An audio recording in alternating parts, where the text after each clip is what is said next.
So very good afternoon all of you. मैं doctor S के यादव एक बार आप सभी का फिर से स्वागत करता हूं हमारे सुपर 100 प्रोग्राम के अंतर्गत।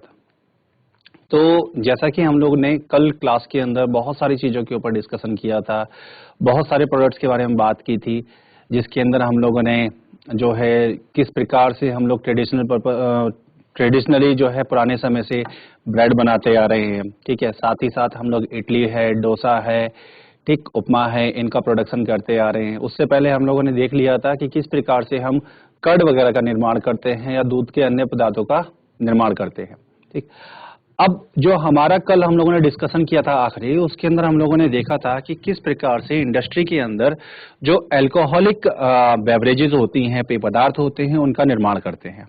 ठीक है, तो सभी के अंदर अगर हम बात करते हैं, जैसे ब्रेड प्रोडक्शन की हम बात करें पहला, दूसरा हम बात करते हैं इसके अंदर जो अल्कोहल इंडस्ट्री है वहां पर, तो दोनों के अंदर एक चीज कॉमन थी और वो क्या थी? सैक्रोमाइसिस सेरेवेसी। तो सैक्रोमाइसिस सेरेवेसी जो हमारे पास में एक प्रकार का सूक्ष्म कवक है, जिसको हम सामान्यतः ईस्ट के नाम से जानते हैं या खमीर के नाम से जानते हैं, इसका उपयोग करके हम ब्रेड भी बना रहे थे और अल्कोहल वाले पदार्थ भी बना रहे थे। अब जो सैक्रोमाइसिस सेरेवेसी है, ठीक है, इसका जो है अलग अलग जगह पर अलग अलग नाम रहता है। अगर बेकरी वाले किसी उत्पाद के अंदर हम लोग इसको यूज करते हैं तो ये कहलाती है बेकर्स ईस्ट। ठीक है, और यदि हम अल्कोहल इंडस्ट्री के अंदर इसका उपयोग करते हैं, चाहे हम बियर बनाएं, चाहे वाइन बनाएं, चाहे हम डिस्टिल वाली जो आती हैं बेवरेजेस, जैसे विस्की हमने देखा था, रम हमने देखा था, वोडका देखा था, जिन देखा था, ठीक है, ब्रांडी देखा था, तो इन सभी के अंदर हमने यूज किया था सैक्रोमाइसिस सेरेवेसी का। तो अगर हम अल्कोहलिक बेवरेजेस बनाने के लिए सैक्रोमाइसिस सेरेवेसी का उपयोग करते हैं तो उस कंडीशन के अंदर जो सैक्रोमाइसिस सेरेवेसी है उसका नाम हो जाता है आपका ब्रूअर्स ईस्ट। तब नाम देंगे वहां पे ब्रूअर्स ईस्ट। और अगर हम बेकरी वाले प्रोडक्ट में यूज करते हैं तो नाम देते हैं बेकर्स ईस्ट। तो अगर आपके पास में क्वेश्चन आता है नीट के अंदर कि निम्नलिखित में से बेकर्स ईस्ट कौन सा है, ठीक है, या निम्नलिखित में से ब्रूअर ईस्ट कौन सा है, तो आपके पास आंसर एक ही होगा, सैक्रोमाइसिस सेरेवेसी। ये याद रखना है आप लोगों को। ठीक है, अब उसके पश्चात हम लोग यहाँ पर बात करेंगे जो हमारे सूक्ष्म जीव हैं उनको और किस किस चीज को बनाने के लिए उपयोग करते हैं। तो जो आज की हमारी स्टडी है इसका टारगेट क्या रहेगा? पहले हम देखेंगे एंटीबायोटिक्स के बारे में, जो एंटीबायोटिक्स होती हैं क्या होती हैं, इनका उत्पादन कैसे होता है। फिर हम देखेंगे जो हमारे पास में इंडस्ट्री के अंदर बहुत सारे प्रकार के एसिड्स हैं जो बनाए जाते हैं, वो किस किस सूक्ष्म जीवी का उपयोग करके बनाते हैं। और लास्ट में हम देखेंगे इंडस्ट्री के अंदर एमिनो एसिड को कैसे बनाया जाता है सूक्ष्म जीवों का उपयोग करके। तो तीन चीजों का टारगेट लेके चलते हैं हम आज स्टडी करने का। तो इन्हीं तीन चीजों के बारे में हम लोग आज समझेंगे। ठीक है, तो स्टडी को कन्वीनियंट बनाने के लिए मैं चलूंगा आपके व्हाइट बोर्ड की तरफ, लेकिन आप लोगों से एक मैं रिक्वेस्ट भी करता हूं, साथ में आप लोगों को एक ऑर्डर भी देता हूं। अब आप इसको चाहे रिक्वेस्ट समझिए चाहे ऑर्डर समझिए, आप लोग कृपया करके क्लास के अंदर अपनी पढ़ाई पर फोकस करें। क्योंकि देखिए आप लोग क्लास में बैठे रहते हैं, गप्पे मारते हैं, गप्पे मारने के लिए सारी जिंदगी पड़ी है आप लोगों के पास में। तो अगर आपको कोई फैसिलिटी मिल रही है तो आप उसका पूरा पूरा फायदा उठाइए। ठीक है, और बाकी आप लोगों की इच्छा है, हम लोग आएंगे, पढ़ाएंगे, चले जाएंगे। आप लोग फायदा लेना चाहते हैं तो लीजिए, नहीं लेना चाहते मत लीजिए। ठीक है, वो आप पर निर्भर करता है। लेकिन कक्षा के अंदर एक माहौल शालीनता वाला आपको बनाना पड़ेगा। ठीक है, तो चलते हैं अपने व्हाइट बोर्ड की तरफ और देखते हैं आज के टॉपिक की शुरुआत कैसे करते हैं। जैसा कि हम लोगों ने बात की थी कि आज हम लोग शुरुआत जो करेंगे यहाँ पर वो एंटीबायोटिक से करेंगे। किससे हम लोग शुरुआत करेंगे डियर? यहाँ पर एंटीबायोटिक से।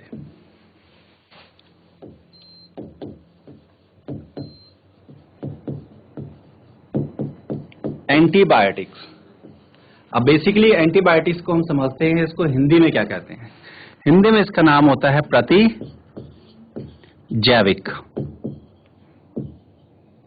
इसको हिंदी में कहते हैं हम प्रतिजैविक। अब प्रतिजैविक का मतलब क्या होता है? एक रसायन जो कि किसी जैविक संगठन को या फिर किसी जीव को नष्ट करने के लिए उपयोग किया जाता है, उसको हम नाम देते हैं प्रतिजैविक। तो ये जो हमारे पास रसायन होते हैं इनको कौन बनाता है, हम इसको किससे प्राप्त करते हैं? तो एंटीबायोटिक की जो परिभाषा होती है इसी के अंदर हमें उत्तर मिल जाता है कि इसको कौन बनाता है और किसके लिए इसका उपयोग करते हैं। तो देख लेते हैं, चलिए इसकी परिभाषा क्या होती है। ठीक है, तो ये एक विशिष्ट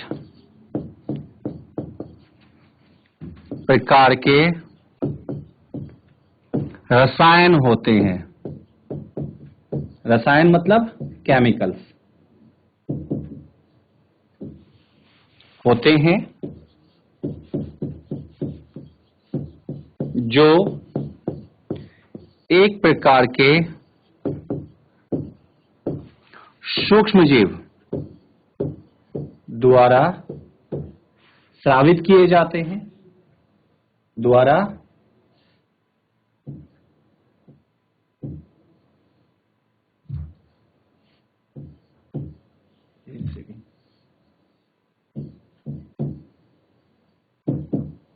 केमिकल्स द्वारा स्रावित किए जाते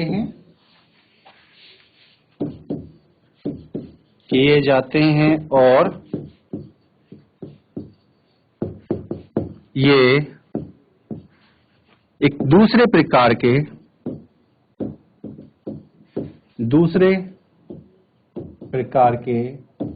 सूक्ष्मजीव को मारते हैं, ठीक है। तो अगर हम बात करें यहां पे एंटीबायोटिक की, ठीक है, तो देखिए यहां पे मैंने लिखा एंटी प्लस बायोटिक, ठीक है। तो अब यहां से समझते, देखिए एंटी का मतलब होता है अगेंस्ट, ठीक है। अब बायोटिक का मतलब होता है लाइफ, तो एंटीबायोटिक क्या हो गया, अगेंस्ट लाइफ। इसका मतलब हुआ जीवन के खिलाफ या फिर अगेंस्ट, जीवन के खिलाफ, ठीक है। तो जो एंटीबायोटिक है बेसिकली क्या हो गई, जो जीवन के खिलाफ होती है। और किसके जीवन के खिलाफ होती हैं, ये एक प्रकार के सूक्ष्म द्वारा स्रावित होंगी और दूसरे प्रकार के सूक्ष्म जीव को मारने का काम करती हैं, ठीक है। तो ये इस प्रकार के रसायन होते हैं, नोट कर लीजिए फटाफट। तो उम्मीद करता हूं बेटा आप लोगों ने नोट कर लिया होगा, ठीक है। अब हम आगे चलेंगे। जो एंटीबायोटिक होती हैं ये किस प्रकार से कार्य करती हैं, ठीक है, और किस प्रकार की ये बनती हैं उनके बारे में देखेंगे, और किसने इसकी खोज की थी। तो चलिए फटाफट नोट कर लीजिए, उसके बाद हम आगे बढ़ते हैं इसके अंदर, ठीक है। तो देखते हैं दूसरा इसके अंदर, तो जो एंटीबायोटिक होती हैं इनकी खोज की बात करें, खोज किसने की थी, ठीक है, डिस्कवरी की बात करें। तो इसकी डिस्कवरी किसने की थी, खोज किसने की थी, तो हमारे पास एक वैज्ञानिक थे जिनका नाम था अलेक्जेंडर फ्लेमिंग। तो जो अलेक्जेंडर फ्लेमिंग थे इन्होंने इसकी खोज की थी, और कैसे इसकी खोज की थी उसको भी हम समझ लेते हैं। अलेक्जेंडर फ्लेमिंग जो है अपना जो है डिप्लोकोकस के ऊपर काम कर रहे थे, ठीक है, और उनको जो है कुछ विशिष्ट प्रकार का दिखाई दिया, और क्या दिखाई दिया उनको हम बात करते हैं। तो उन्होंने क्या देखा था, तो उनको क्या देखा था कि जब वो सूक्ष्म जीवों के ऊपर काम कर रहे थे, तो सूक्ष्म जीवों के काम करते हुए उन्होंने जो भी उनका संवर्धन था वो बाहर की तरफ रखा, और कुछ टाइम बाद नोटिस किया कि जो उनका संवर्धन है ये धीरे धीरे मरने लगा है। और मरने का कारण क्या था कि वहां पर कुछ हमारे पास में मतलब कुछ हमारे पास फंगस था जो उगने लगा था उस संवर्धन के ऊपर जिसमें उनके सूक्ष्म जीव रखे थे। तो बाद में जो है उन्होंने सोचा कि ऐसा कारण क्या हुआ जिसकी वजह से ये हमारे पास में इसकी उपस्थिति में मर रहे हैं। तब उन्होंने उसकी जो रासायनिक अध्ययन किया तो पता चला कि ये जो हमारे पास में कवक था वो कुछ विशिष्ट प्रकार के रसायन को स्रावित कर रहा था, जिसकी वजह से हमारे जो बैक्टीरिया प्रेजेंट थे वो मर गए, ठीक है। तो उन्होंने जो है उसको नाम दिया, ठीक है, कि ये एक ऐसा रसायन है जो दूसरे को मारने का काम करता है। फिर इसके बाद में एक साइंटिस्ट आए जिनका नाम था वॉक्समैन।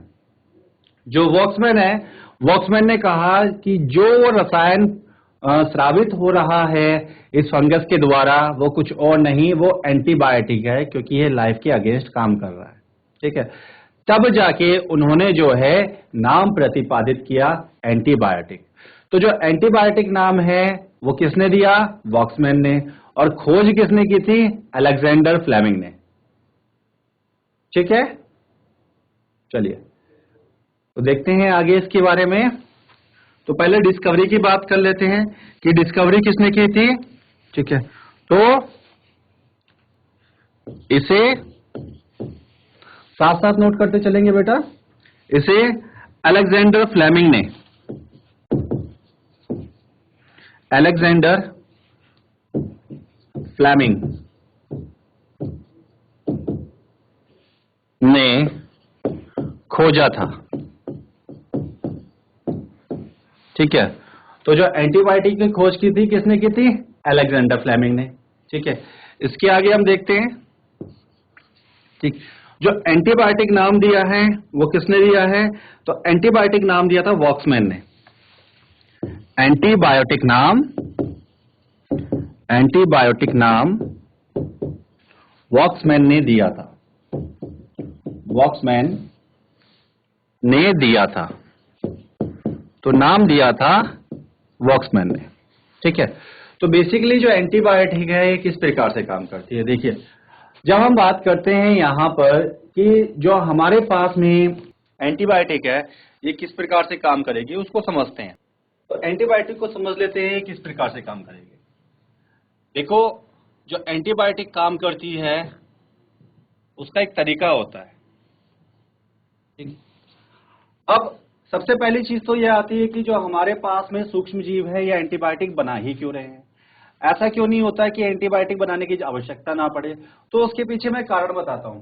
मान लीजिए कि हमारे पास में ये एक व्यक्ति है जिसका नाम है आकाश। इसका नाम है आकाश। ठीक है, और इसने अपना बड़ा प्यारा सा एक घर बनाया। ठीक है, और उस घर के अंदर वो अच्छे खासा रह रहा था। ये उसने अपना घर बनाया, इसके अंदर कुछ गार्डन बना दिया उसने, और यहां पे इसकी जो है उसने बाड़ लगा दी। यहां पे इसने जो है अपना घर का बाड़ा लगा दिया और बता दिया कि हाँ भाई ये संपत्ति अब मेरी है, इसके ऊपर किसी का अधिकार नहीं है। ठीक है, अब यहां पर कुछ लोग आए।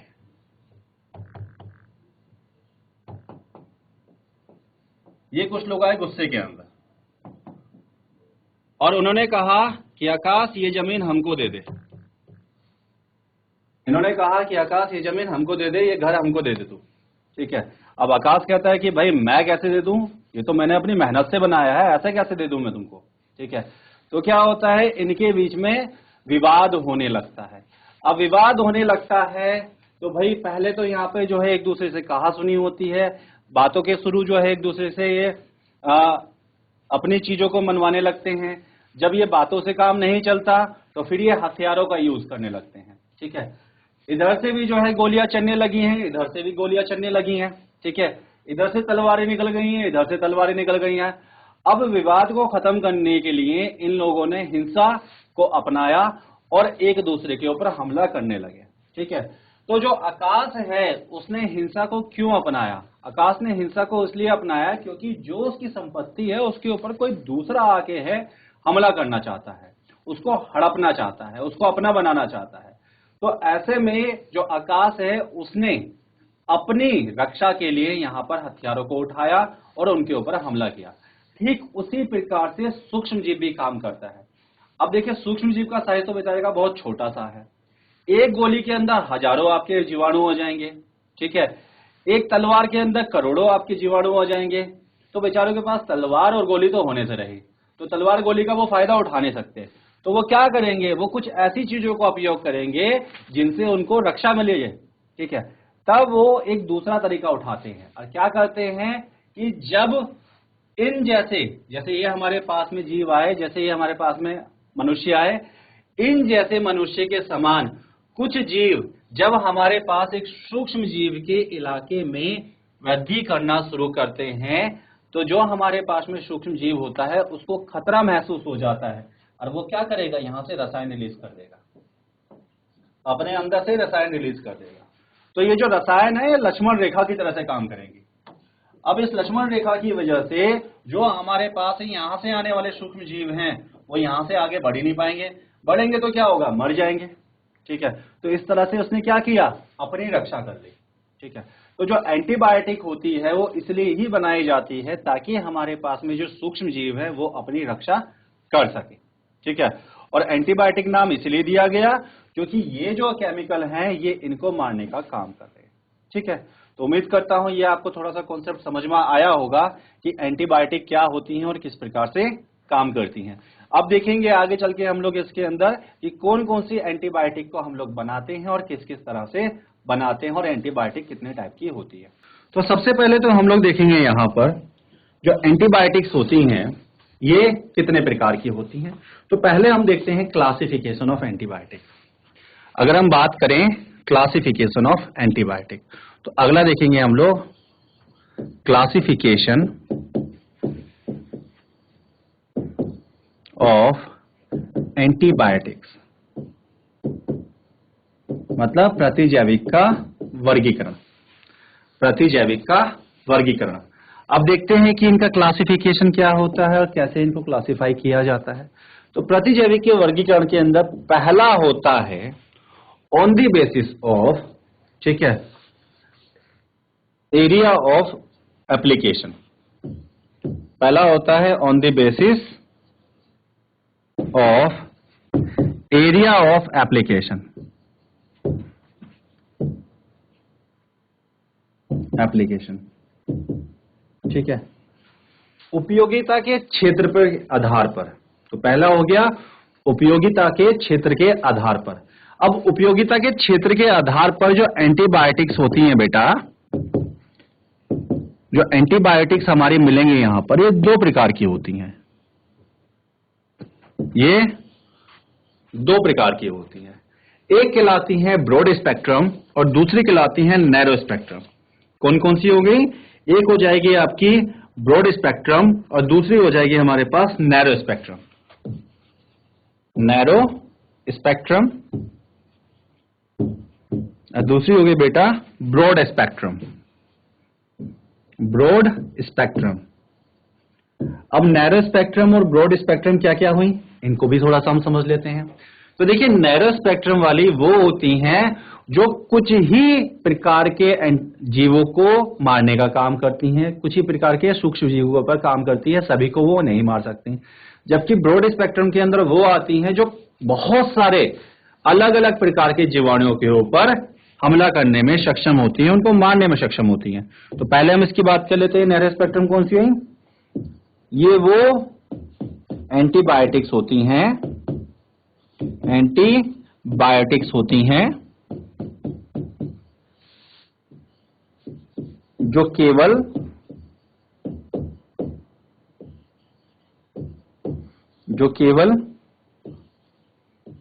कुछ ही जीवाणुओं को मार सकती हैं, को मार सकती हैं। ठीक है, अब इसके अंदर अगर मैं एग्जाम्पल बता दूं आपको कि क्या क्या हमारे पास में एग्जाम्पल आ जाते हैं, तो हमारे पास में कुछ ही एग्जाम्पल हैं इसके। ठीक है, जैसे अगर मैं आपसे बात करूं तो यहां पे आपके पास में एक एग्जाम्पल आ जाता है, जैसे पेनिसिलिन है। पेनिसिलिन सबको नहीं मार सकता है, कुछ ही को मार सकता है।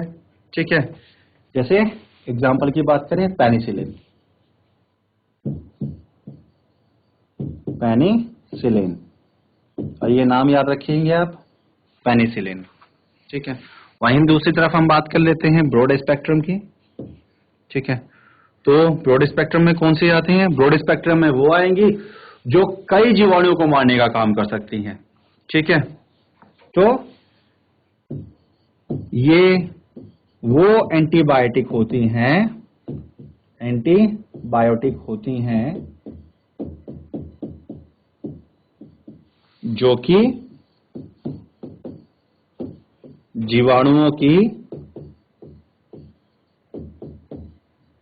कई प्रजातियों को मार सकती हैं। तो ब्रॉड स्पेक्ट्रम में कौन आ गया?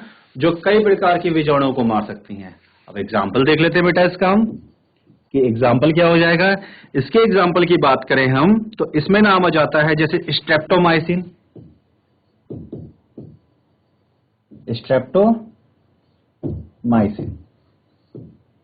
जैसे स्ट्रेप्टोमाइसिन।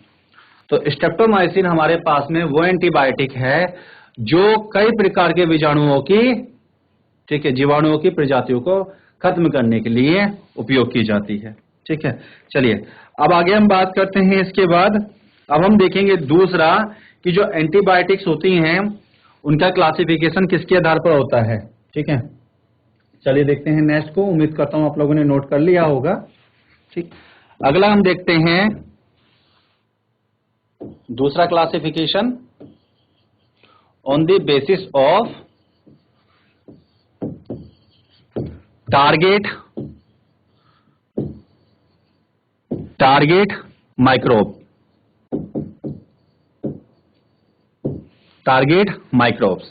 ठीक है, तो जो टारगेट माइक्रोब होगा उसके आधार पर, ठीक है, तो हम क्या बताएंगे इसमें हिंदी में, टारगेट सूक्ष्म जीव के आधार पर।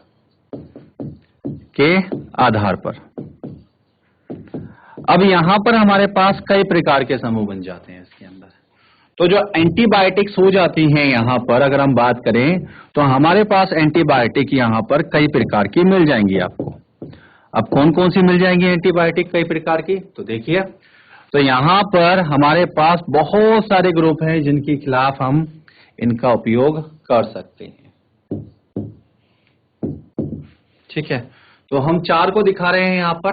जैसे पहला आ जाता है एंटी फंगल,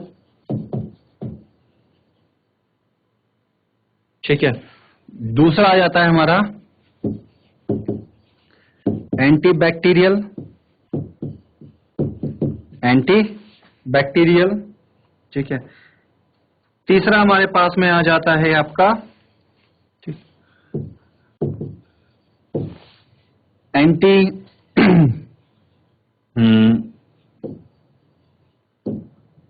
माइकोप्लाज्मोडियल,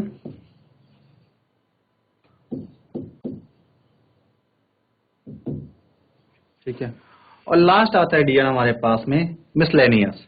लास्ट आता है मिसलेनियस।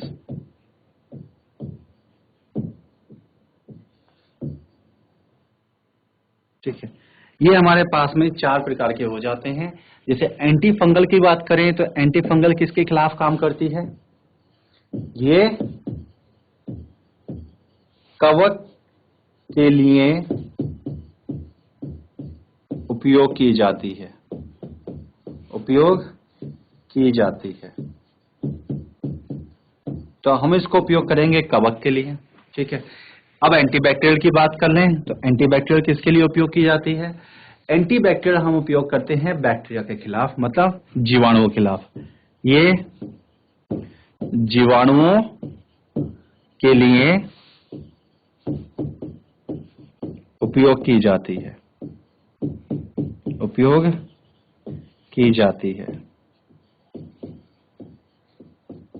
ठीक है, अब हम बात करते हैं एंटी माइकोप्लाज्मोडियल। अब ये एंटी माइकोप्लाज्मोडियल का मतलब क्या होता है? हम यहां पर जो ये एंटीबायोटिक यूज करने जा रहे हैं, ठीक है, ये हम यूज करते हैं माइकोप्लाज्मा के खिलाफ, जो पीपीएलओ होता है उसके खिलाफ।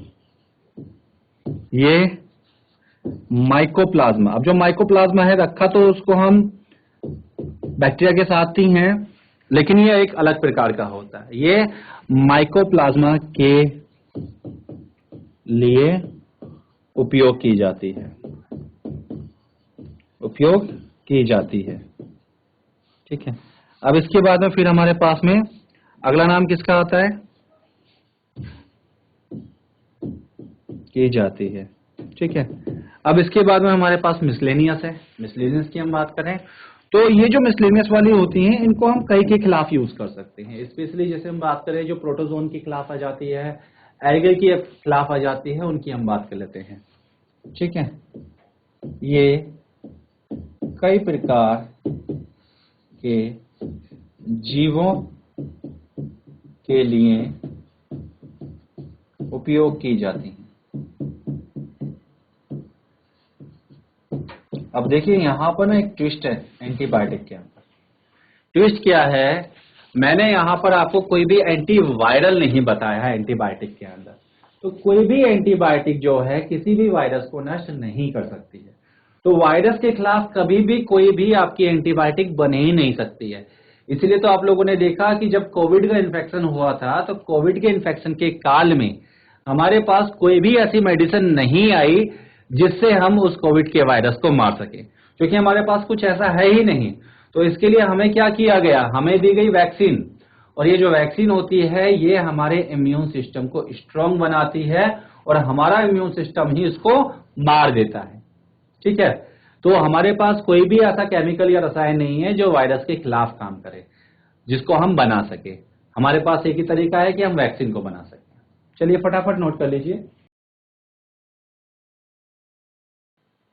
चलिए अब हम आगे बढ़ते हैं इसके अंदर। तो जो एंटीबायोटिक हैं इनको हम कमर्शियली कैसे बनाते हैं, ठीक है, और कौन कौन से जीव हैं जिनके द्वारा हम इन एंटीबायोटिक को बना सकते हैं, तो देखते हैं इसको। तो वैसे तो देखिए हमारे पास में जो है कई प्रकार के एंटीबायोटिक्स मार्केट में उपलब्ध हैं, जिसमें से कुछ ही जो एंटीबायोटिक होती हैं हम उनको बना पाते हैं। ठीक है, और कहां से बनाते हैं उसके बारे में भी समझ लेते हैं। तो चलिए देखते हैं। ठीक है, तो हम इसके बात कर लेते हैं कि मार्केट में उपलब्ध जो भी एंटीबायोटिक्स हैं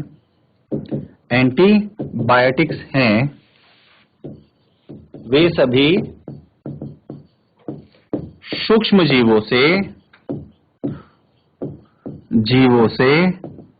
प्राप्त की जाती हैं।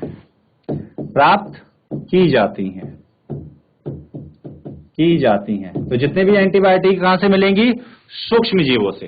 ठीक है, मुख्यतः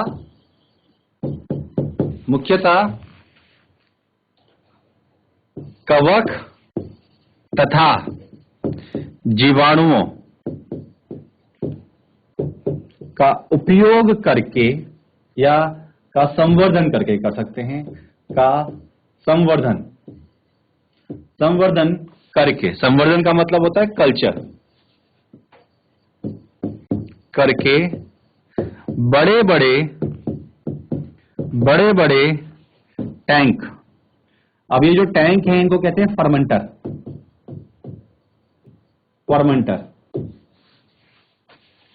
में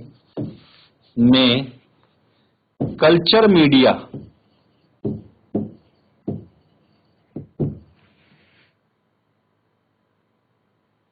पर इन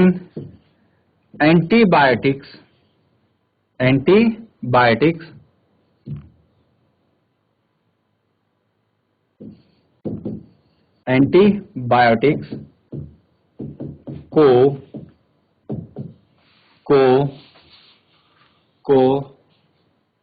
उत्पादित किया जाता है।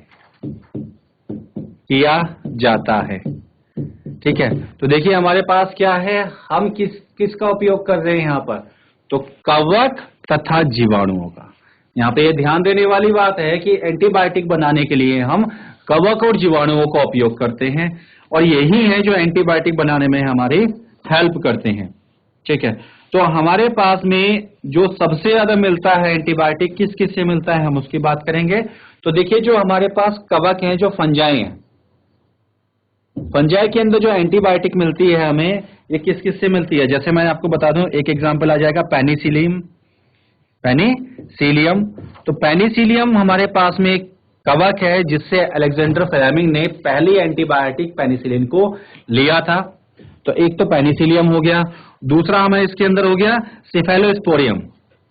दूसरा नाम हो गया डियर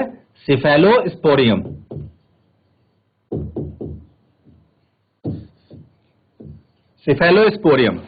फंजाई के बाद अगला नाम जो आता है हमारे पास वो आता है बैक्टीरिया का। तो बैक्टीरिया के अंदर हमारे पास जो नाम आता है वो एक बैक्टीरिया है जिसका सबसे ज्यादा उपयोग करते हैं, और वो बैक्टीरिया क्या है? स्ट्रेप्टोमाइसिस। स्ट्रेप्टोमाइसिस ये एक पूरा समूह है हमारे पास बैक्टीरिया का, इससे सबसे ज्यादा एंटीबायोटिक निकाली जाती हैं।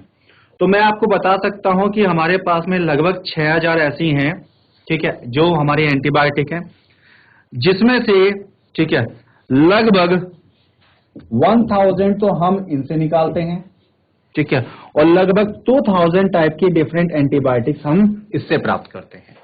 तो आप देख सकते हैं कि हमारे लिए सूक्ष्मजीव कितने उपयोगी हैं। तो फटाफट से नाम नोट कर लीजिए इनके।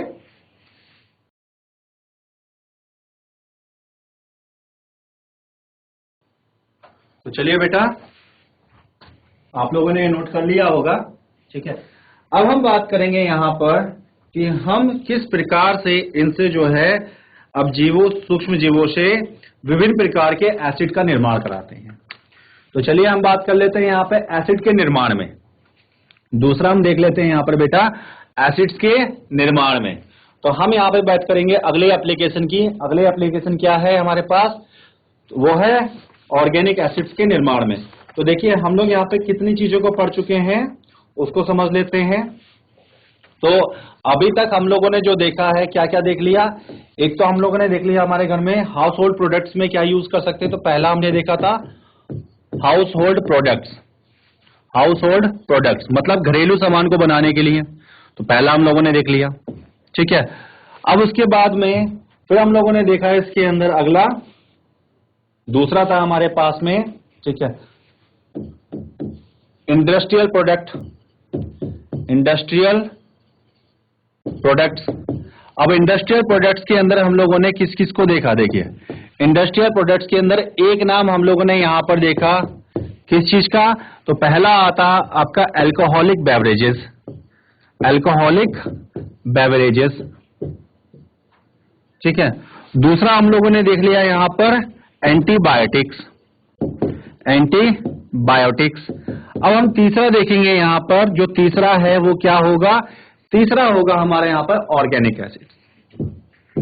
तो तीसरा हम देखेंगे ऑर्गेनिक एसिड्स। अब ऑर्गेनिक एसिड मतलब कार्बनिक अम्ल। कार्बनिक अम्ल। तो कार्बनिक अम्ल बनाने में हम कैसे अपने सूक्ष्म जीवों का उपयोग करते हैं हम उसको समझेंगे। तो चलिए हम लोग देखते हैं, यहां पे शुरुआत करते हैं कार्बनिक अम्ल बनाने में सूक्ष्म जीव। तो हमारा अगला जो टॉपिक है वो क्या है? सी, ठीक है, माइक्रोब्स। माइक्रोब्स मतलब बेटा सूक्ष्म जीव in organic acid production. Organic acid production. Organic acid production, ठीक है, कार्बनिक अम्ल बनाने में सूक्ष्म जीव। अब कौन कौन से हमारे पास में ऑर्गेनिक एसिड हैं जिनको हम इंडस्ट्री में बनाते हैं? तो एक एक करके देख लेते हैं सबको। तो पहले हम बात करते हैं, यहां पर आता है लैक्टिक एसिड। तो हमारे पास में जो पहला आएगा वो है लैक्टिक एसिड। लैक्टिक एसिड, ठीक है। जो लैक्टिक एसिड होता है इसका फॉर्मूला क्या होता है बेटा? लैक्टिक एसिड का फॉर्मूला होता है C3H6O3। C3H6O3 ये हमारे पास में लैक्टिक एसिड का फॉर्मूला होता है, ठीक है। जो लैक्टिक एसिड होता है ये होता है alpha hydroxy propionic acid. Alpha hydroxy propionic acid, इसको हम क्या कहते हैं? Alpha hydroxy propionic acid. Propionic acid, alpha hydroxy propionic acid इसको नाम दिया जाता है, ठीक है। तो जो अल्फा हाइड्रोक्सी प्रोपियोनिक एसिड है इसको हम किससे बनाते हैं उसको समझ लेते हैं। तो कॉमनली जो इसको बनाया जाता है ये आपके जो चीपेस्ट सोर्स होते हैं इंडस्ट्री में उससे बनाया जाता है इसको। जैसे हमारे पास में पोटैटो स्टार्च हो गया है, मोलासिस हो गया है, या फिर जो हम पनीर बनाते समय वे रिलीज कर देते हैं उससे बनाते हैं, ठीक है। तो जो सस्ते से सस्ता हमारे पास सोर्स होता है उससे बनाते हैं। तो ये चीपेस्ट मतलब सबसे सस्ता, चीपेस्ट, ठीक है, पदार्थों के फर्मेंटेशन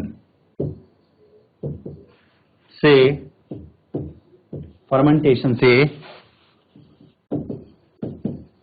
बनाया जाता है।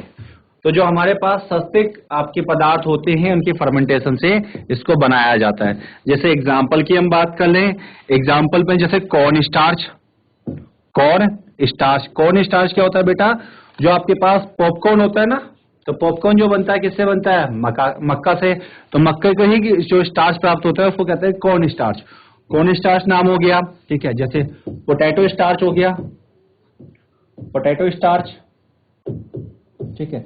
जैसे इसके अंदर एक नाम आ जाएगा आपके पास मोलासिस।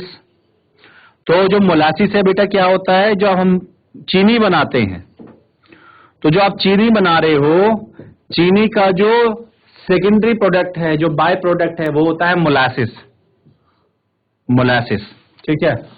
और जैसे अब वे क्या होता है, जो मैंने आपको बताया, जब हम पनीर बनाते हैं तो दूध को फाड़ के जब आप पनीर बनाते हैं तो उसमें जो लिक्विड बाहर निकलता है ना बेटा, उसी को नाम देते हैं वे। तो हम इनसे इसको फर्मेंट करके बनाते हैं, ठीक है। अब आगे हम बात करेंगे यहां पर कि इसको बनाने के लिए हम किस सूक्ष्म जीव का उपयोग करते हैं, ठीक है। तो अगर हम बात करें इसको बनाने के लिए किस सूक्ष्म जीव का उपयोग करते हैं, तो हम इसको बनाने के लिए जो हमारे पास में डिफरेंट टाइप्स के बैक्टीरिया के ग्रुप है उनका उपयोग करते हैं, ठीक है। तो देख लेते हैं कौन कौन से हमारे पास बैक्टीरिया है। तो जैसे लैक्टिक एसिड बनाने वाले जो बैक्टीरिया हैं हम उनका उपयोग करते हैं। तो इसे बनाने के लिए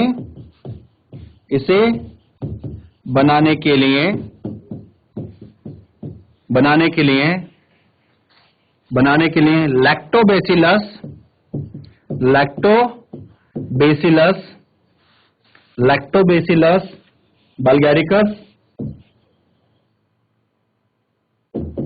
बल्गैरिकस या लैक्टोबैसिलस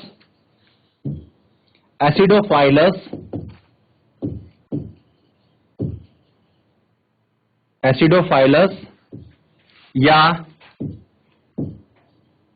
या स्ट्रेप्टोकोकस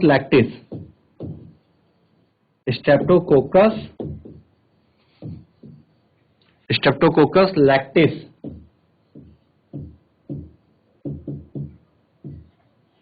जीवाणु का उपयोग किया जाता है,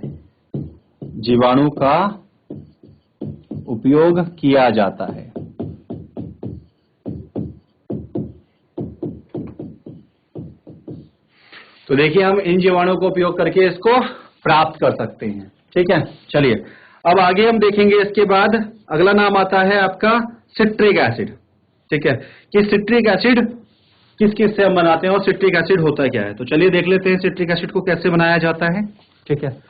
तो उम्मीद करता हूं आप लोगों ने नोट कर लिया होगा। तो जीआईसी कोड द्वारा बेटा अगर आपने नोट कर लिया है तो हाथ खड़ा करके बताइए,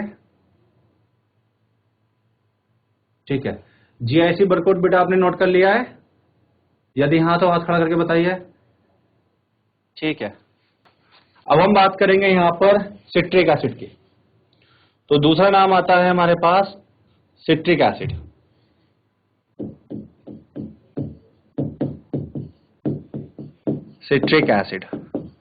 अब देखिए सिट्रिक एसिड को तो आप लोग जानते होंगे, नींबू में भी पाया जाता है, संतरे में भी पाया जाता है, ठीक है, बहुत सारी चीजों में पाया जाता है सिट्रिक एसिड। तो सिट्रिक एसिड के सबसे पहले फॉर्मूले की बात कर लेते हैं कि फॉर्मूला क्या होता है।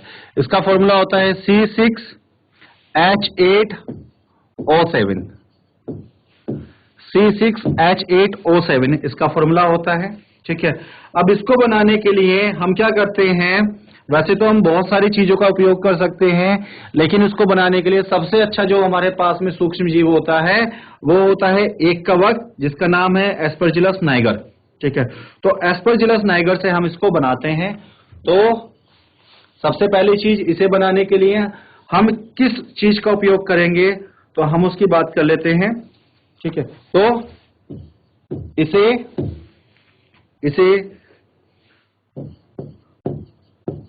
कॉमर्शियली, मतलब कॉमर्शियली का मतलब बेटा होता है, ठीक है, व्यापारिक रूप से बनाने के लिए, ठीक है, कॉमर्शियली बनाने के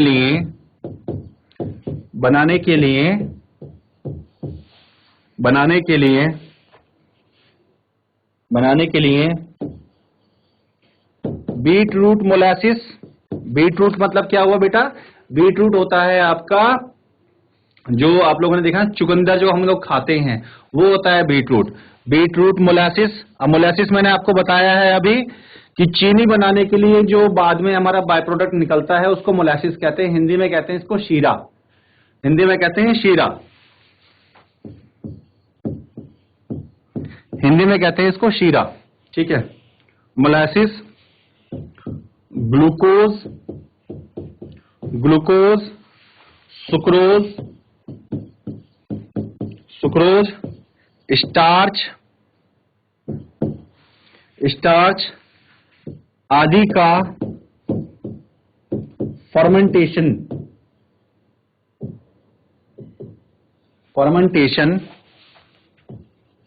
करके बनाया जा सकता है,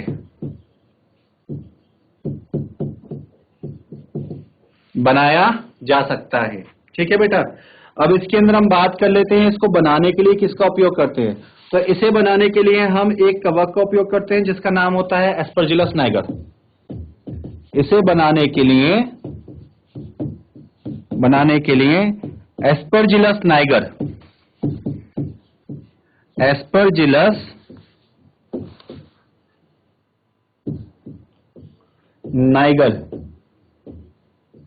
का उपयोग किया जाता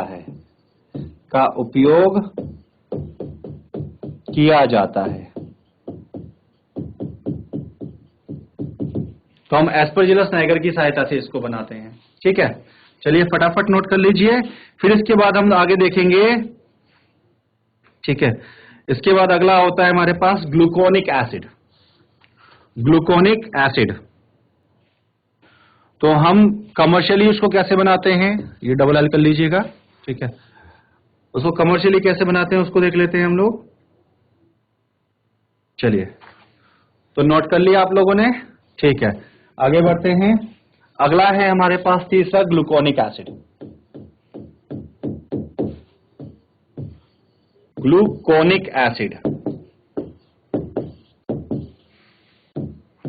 स्पेलिंग बिल्कुल साफ साफ लिखिएगा, ग्लूकोनिक एसिड। जो ग्लूकोनिक एसिड होता है इसका जो फॉर्मूला होता है ये होता है C6H17O7। इसका फॉर्मूला होता है C6H17O7, ये इसका फॉर्मूला होता है ग्लूकोनिक एसिड का, ठीक है।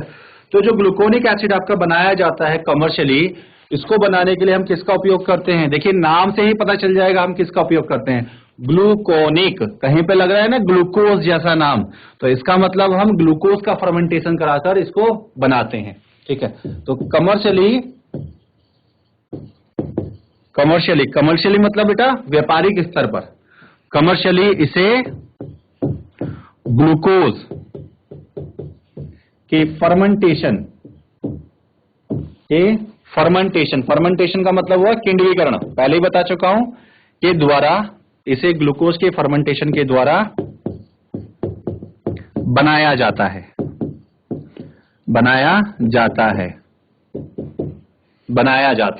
ठीक है। अब इसे बनाने के लिए हम किसका उपयोग करते हैं, तो देखिए इसको बनाने के लिए हम पेनिसिलियम की स्पीसीज का भी उपयोग कर सकते हैं, बैक्टीरिया की स्पीसीज का भी उपयोग कर सकते हैं, और जो एस्परजिलस नाइगर है इसका उपयोग भी कर सकते हैं। इसे बनाने के लिए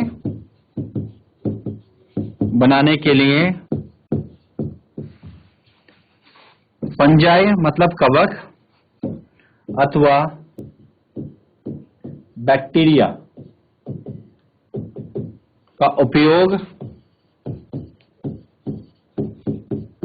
किया जा सकता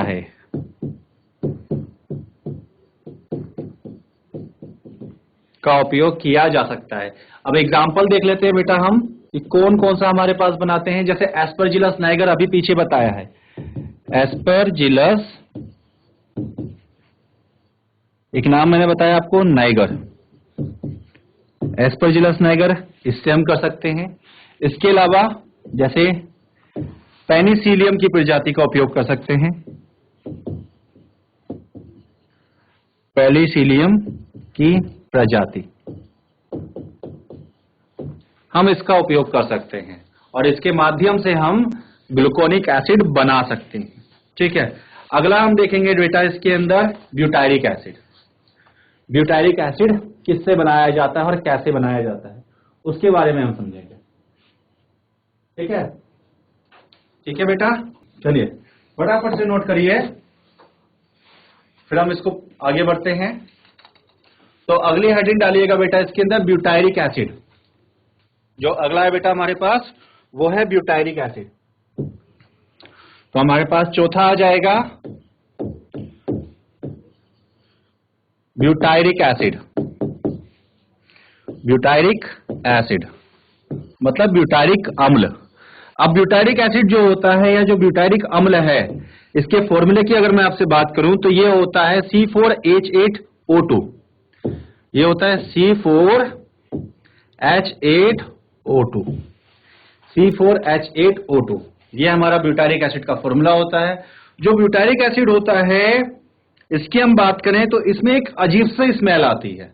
ठीक है, इसमें जो स्मेल आती है मतलब ये आपको सुखद स्मेल नहीं कह सकते, एक आपको दुर्गंध जैसी महसूस होगा इसके अंदर जो आती है स्मेल।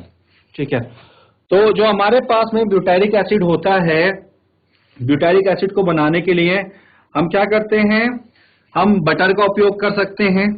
ठीक है, हम कोड लीवर ऑयल का उपयोग कर सकते हैं। तो कमर्शियली मतलब व्यापारिक स्तर पर कमर्शियली इसे बनाने के लिए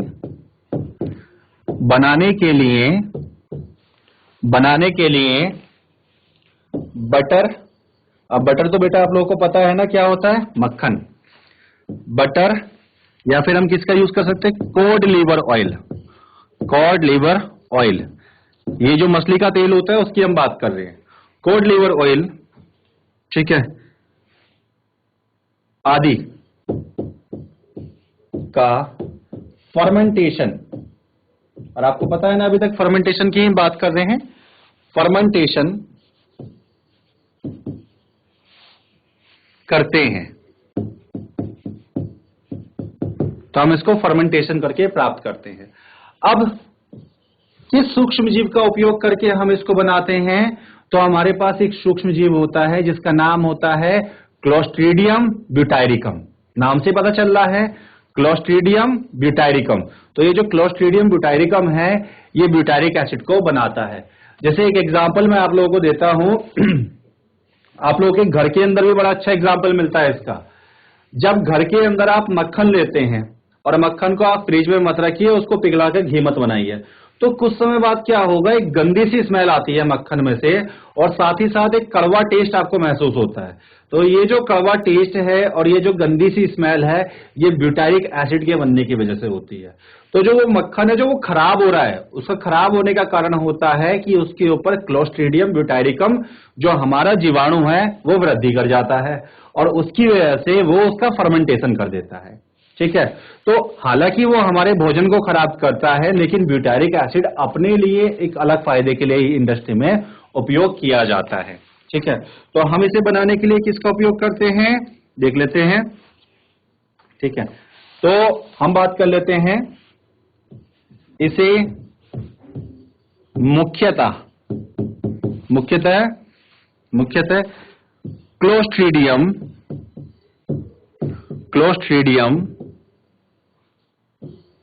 नाम बहुत साफ साफ लिखेंगे, कोई स्पेलिंग मिस्टेक नहीं करेंगे। जिसको मैं अंडरलाइन कर रहा हूं उसको अंडरलाइन करेंगे, जिसको मैं कैपिटल से शुरू कर रहा हूं आप उसको कैपिटल से शुरू करेंगे। क्लोस्ट्रीडियम ब्यूटायरिकम, क्लोस्ट्रीडियम ब्यूटायरिकम जीवाणु के द्वारा बनाया जाता है। तो हम इसको क्लोस्ट्रीडियम ब्यूटायरिकम जीवाणु द्वारा बनाते हैं। ठीक है, लास्ट बचता है हमारे पास एसिड के नाम पर विनेगर। अब विनेगर तो आप सब लोग यूज करते हैं, जिसको हिंदी में क्या कहते हैं हम, सिरका। ठीक है, तो विनेगर को हम इंडस्ट्री में बनाते हैं तभी तो आपके पास घर पे अवेलेबल हो पाता है। ठीक है, तो आप जो घरों में बनाते हैं या फिर जो इंडस्ट्री में बनता है वो लगभग एक ही प्रकार की प्रक्रिया से बनता है। तो जब इंडस्ट्री के अंदर विनेगर नहीं बनता था, उससे पहले भी जो है, मतलब जो मार्केट में विनेगर अवेलेबल नहीं था, उससे पहले भी लोग अपने घरों में विनेगर को बनाते थे। अब बहुत सारी चीजों के उपयोग के लिए हम विनेगर का उपयोग करते हैं, जैसे अचार में हम विनेगर का उपयोग करते हैं, आप लोगों को पता ही है। ठीक है, जो चाइनीज है, चाइनीज फूड के अंदर जो है विनेगर बहुत ज्यादा उपयोग किया जाता है, ये भी आप लोग जानते हैं। ठीक है, इसके अलावा जो विनेगर होता है, अगर आप घर वालों से पूछेंगे, जो आपकी माता हैं या फिर जो आपकी दादी लोग हैं जो अपने आप से अचार बनाते थे, अगर आप उनसे पूछेंगे कि हम सिरके का उपयोग क्यों करते हैं, तो वो आपको क्या कहेंगे कि सिरका जो होता है टेस्ट भी देता है, साथ ही साथ अचार को सड़ने से बचाता है। ठीक है, तो जो विनेगर होता है ये टेस्ट एनहांसर का भी काम करता है और प्रिजर्वेटिव का भी काम करता है, दोनों काम करता है। तो ये जो विनेगर हमारे घर में बनता था, उसी प्रकार से इंडस्ट्री में भी बनता है। अब किसके द्वारा बनता है विनेगर, उसको हम समझते हैं। ठीक है, तो हमारे पास अब 5 मिनट बचे हैं। 5 मिनट के अंदर ये टॉपिक तो मुझे लगता नहीं है, ठीक है, पूरा हो पाएगा। फिर भी हम कोशिश करते हैं जल्दी से इसे पूरा करने की। तो हमारे पास 5वां है विनेगर। जो विनेगर होता है इसको आप कहते हैं हिंदी में सिरका, लिख लीजिएगा हिंदी में सिरका। तो जो सिरका होता है ये कुछ और नहीं है, ठीक है, ये एसिटिक एसिड के फर्मेंटेशन से बनता है। इसे एसिटिक एसिड की फर्मेंटेशन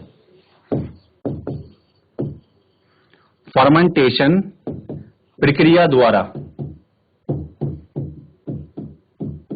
बनाते हैं।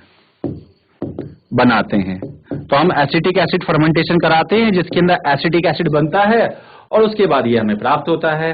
तो जो गवर्नमेंट है, गवर्नमेंट के कुछ रूल्स और रेगुलेशन इसके ऊपर काम करते हैं। गवर्नमेंट कहती है जो आपके पास में विनेगर होगा उसमें एसिटिक एसिड की एक निश्चित मात्रा होनी चाहिए। ऐसा नहीं है आप कितनी भी मात्रा में एसिटिक एसिड उपयोग कर सकते हैं।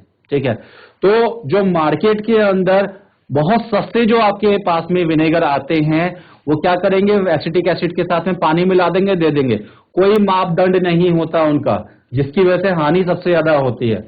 जबकि जो अच्छी कंपनी है, जो रेप्यूटेड कंपनी है, जो उसको बनाती है विनेगर को, जैसे आपके पास में टॉप्स कंपनी है, ये बना के देती है, पार्ले आपको बना के देती है, ब्रिटानिया भी आपको जो है विनेगर बना के देती है।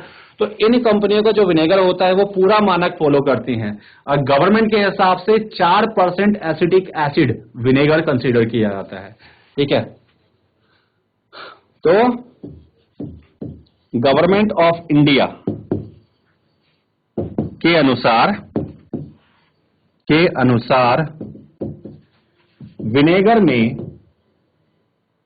विनेगर में 4% एसिटिक एसिड, 4% एसिटिक एसिड।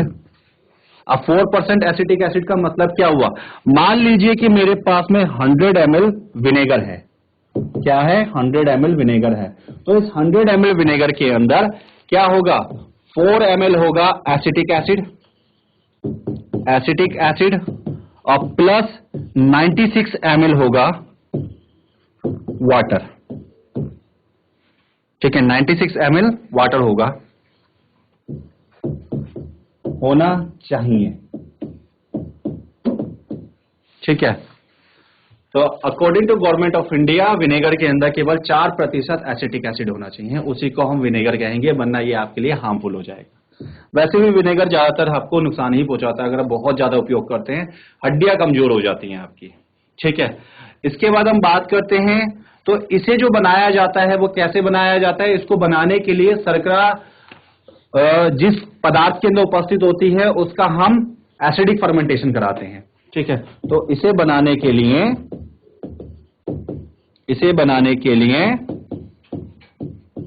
ठीक है, कार्बोहाइड्रेट मतलब शर्करा, रिच मतलब जिसमें शर्करा बहुत ज्यादा हो, पदार्थों का उपयोग किया जाता है। उपयोग किया जाता है। ठीक है, अब देखिए क्या क्या हमारे पास हो जाएंगे, एग्जाम्पल की हम बात करेंगे। ठीक है, जैसे आपके पास में जो शुगर केन होता है उसका जूस हम यूज कर सकते हैं। ठीक है, तो हम क्या क्या यूज कर सकते हैं इसके लिए, जैसे sugarcane juice. Sugarcane juice का मतलब क्या हुआ, गन्ने का रस। हम गन्ने का रस का उपयोग कर सकते हैं। ठीक है, इसके अलावा हम मोलासिस का उपयोग कर सकते हैं। ठीक है, हम मोलासिस का उपयोग करके इसको बना सकते हैं। ठीक, इसके अलावा हम इसको बनाने के लिए जो है, ठीक है, यहां पर सिरप्स का उपयोग कर सकते हैं, एटसेट्रा, हम इसका उपयोग कर सकते हैं। ठीक है, अब जो हमारे पास में बैक्टीरिया होता है वो कौन सा बैक्टीरिया है जिसको बना के हम इसको बनाते हैं। तो देखिए मैं यहां पे नाम लिख देता हूं, इस जगह से आप नोट कर लीजिएगा। तो इसे किस बैक्टीरिया का उपयोग करके बनाते हैं, इसको बनाते हैं एसिनिटोबैक्टर। इसको बनाने के लिए यूज करते हैं एसिनिटोबैक्टर, इसे एसिनिटोबैक्टर